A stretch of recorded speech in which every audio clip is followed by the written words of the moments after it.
Izin Pak, izin Bu. Perkenalkan, nama saya Gracia Syotang, NPM 23050303014. Nah, pada pembelajaran kali ini saya akan membahas tentang studi kasus dengan simulasi interaktif manajemen kelas inklusif. Nah, di sini bisa kita lihat pada slide yang pertama, yaitu pengertian manajemen kelas. Nah, pengertiannya itu adalah manajemen kelas adalah kemampuan guru dalam mengatur suasana belajar dan dapat mengelola perilaku siswa. Nah, bagaimana cara mengelola perilaku siswa? Nah, sejak awal kita harus memperhatikan bagaimana sikap pertama mereka pada masuk kelas. Nah, jika terjadi kesalahan, kita sebagai guru dapat memperingati dan memberi arahan.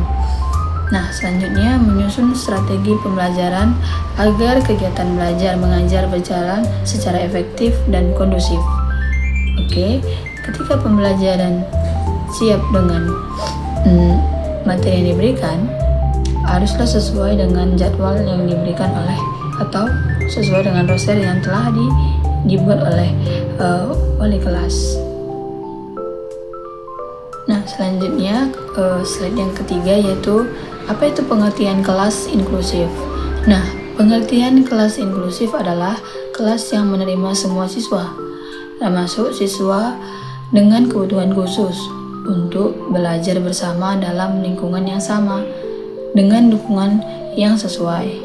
Nah, yang dimaksud dengan menerima semua siswa, termasuk siswa dengan kebutuhan khusus, adalah termasuk dengan siswa yang kekurangan secara fisik, mental, dan psikis. Nah, apa tujuannya? Tujuannya yaitu memberikan kesempatan belajar yang setara dan menghargai keberagaman kemampuan siswa. Nah, slide selanjutnya yaitu pengertian studi kasus dan pengertian simulasi interaktif. Nah, bisa kita lihat di sini adalah studi kasus adalah metode pembelajaran yang mempelajari suatu masalah atau situasi nyata yang terjadi di lingkungan pendidikan. Kemudian dianalisis untuk menemukan solusi yang tepat. Nah, simulasi interaktif ini adalah kegiatan menirukan situasi nyata dalam pembelajaran, di mana peserta dapat berperan langsung untuk memahami cara menangani masalah dalam kelas. Contohnya yaitu teman berperan sebagai siswa berkebutuhan khusus. Nah, ketika seorang anak memiliki kebutuhan khusus, baik itu secara pendengaran, nah, kawan yang satu mejanya itu adalah sangat berperan penting dalam mengarahkan kawan yang kurang dalam secara pendengaran. Nah, itu sangat membantu dalam pihak yang memiliki kekurangan. Nah,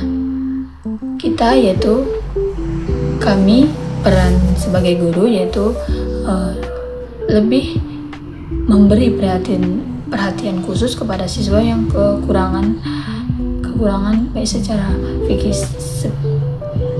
secara mental, emosi, dan fisik.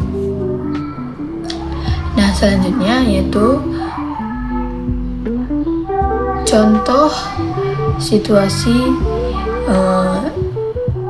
disabilitas fisik dan contoh situasi atau gangguan pendengaran atau bisa jadi penglihatan. Nah, biasanya kita atau murid kita pasti memiliki anak-anak yang memiliki kekurangan secara penglihatan. Itu biasa yang terjadi minus.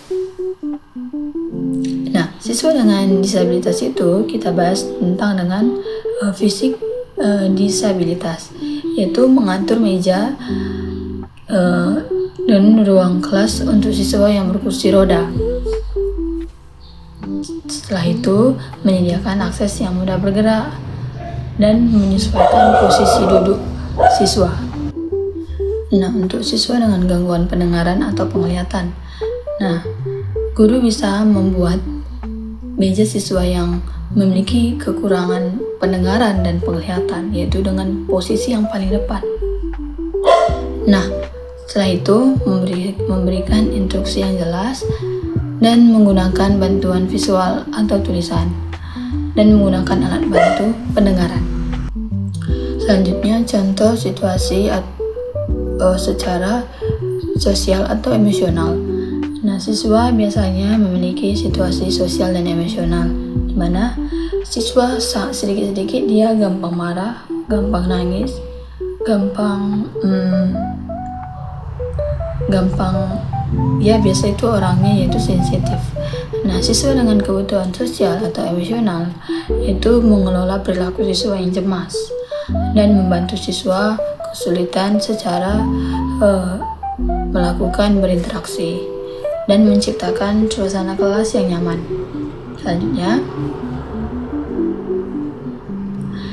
contoh pendekatannya yaitu guru dapat menunjukkan siswa dengan gangguan belajar untuk perhatian ekstra. Nah, instruksi lebih visual, gambar dan diagram alur. Setelah itu, siswa lain mengerjakan tugas secara verbal. Selanjutnya, kita bisa lihat yaitu tentang interaksi dengan siswa. Nah, interaksi dengan siswa, guru menunjukkan interaksi nyata, memberikan perhatian lebih pada siswa tertentu, membantu siswa saat kesulitan dan memfasilitasi kerja, yaitu fasilitas buku gambar, yaitu media pembelajaran atau media pembelajaran lebih aktif dan menyenangkan. Dan penerapannya secara teknologi itu yaitu teknologi membantu siswa, misalnya aplikasi pembelajaran, perangkat lunak, membaca layar. Nah, biasanya ini adalah disediakan oleh sekolah dan alat bantu pendengaran. Dan biasanya kalau siswa memiliki kekurangan fisik secara pendengaran, biasanya itu sudah disediakan atau sudah diberikan oleh orang tuanya sendiri dari rumah. Biasanya itu alat bantu pendengaran. Nah, selanjutnya penerapan guru dalam melakukan teknologi untuk pembelajaran. Nah, teknologi membantu siswa, misalnya aplikasi pembelajaran seperti web atau permainan secara pembelajaran dan perangkat lunak membaca layar. Dan itu selanjutnya pengaturan ruang kelas. Nah, guru dapat mengatur ruangan dengan mendukung inklusivitas dalam belajar. Nah, tempat duduk dengan sesuai kebutuhan, akses untuk siswa gangguan motorik, dan proyektor atau papan tulis untuk siswa gangguan penglihatan. Nah, itu adalah penjelasan dari situasi kasus dengan simulasi interaktif manajemen kelas inklusif. Nah, kiranya jika kita mendapatkan siswa seperti ini, kita dapat lebih memberi perhatian khusus kepada mereka, dan kalau bisa pihak sekolah menyediakan fasilitasnya. Dan sekianlah dari penjelasan saya tentang materi studi kasus dengan simulasi interaktif manajemen kelas inklusif. Jika ada kesalahan kata atau ucapan saya selama menjelaskan materi ini, kiranya Bapak dan Ibu guru dapat memakluminya. Sekian dan terima kasih.